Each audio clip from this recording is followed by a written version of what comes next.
আল্লাহর হাবিব সাল্লাল্লাহু আলাইহি ওয়াসাল্লাম বলেছেন যে এই মক্কা শহর আমার সবচাইতে প্রিয় শহর।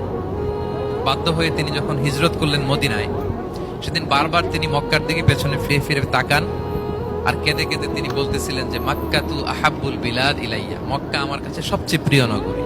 লাউলা উখরিজতু লামা খারাজতু, আমাকে যদি জোর করে বের করে দেয়া না হতো আমি কোনোদিন মক্কা ছেড়ে অন্য কোথাও যেতাম না। আল্লাহর হাবিব সাল্লাল্লাহু আলাইহি ওয়াসাল্লামের সবচেয়ে প্রিয় শহর ছিল মক্কা, এবং এটা আল্লাহর হাবিব সাল্লাল্লাহু আলাইহি ওয়াসাল্লামের জন্মস্থান।